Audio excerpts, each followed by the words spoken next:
Take Two Coming Attractions is brought to you by Pizza Hut. We're taking pizza to where it's never been before, and Bank of Hawaii.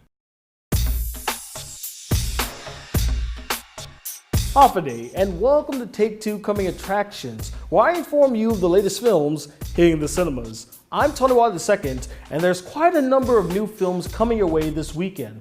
The horror comedy sequel, Zombieland Double Tap, the fantasy sequel, Maleficent, Mistress of Evil, the black and white horror film, The Lighthouse, and the black comedy about Nazis, Jojo Rabbit. A decade in the making, Zombieland Double Tap follows the old gang setting off on a new adventure to find Little Rock. The girl, not the city. In Maleficent, Mistress of Evil, Princess Aurora gets engaged to a prince, and Maleficent ain't having none of that. So she wreaks havoc on the kingdom, all the while discovering that she's not the last of her kind.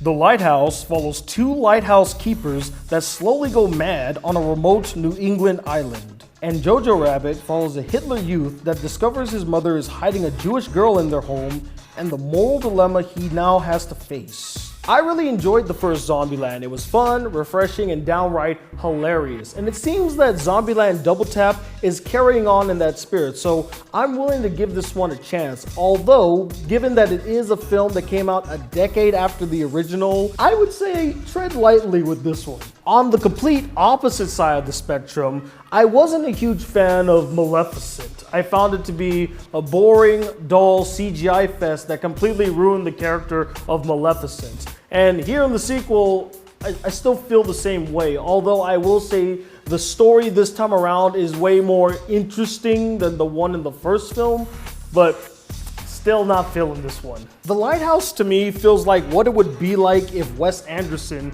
directed a horror film. The cinematography looks incredible. The concept is refreshing and original, and the two leads, Willem Dafoe and Robert Pattinson, look like they're really putting their best foot forward. As for Jojo Rabbit, I'm actually far more curious to see how the mainstream audience will receive the film rather than how the film will turn out. So I'm curious to see how he's gonna pull this off, especially since he is addressing a very touchy subject in a comedic fashion. So we'll have to wait and see. And that'll do it for me today here on Take Two Coming Attractions. I'm Tony Watt II, and I'll see you at the movies.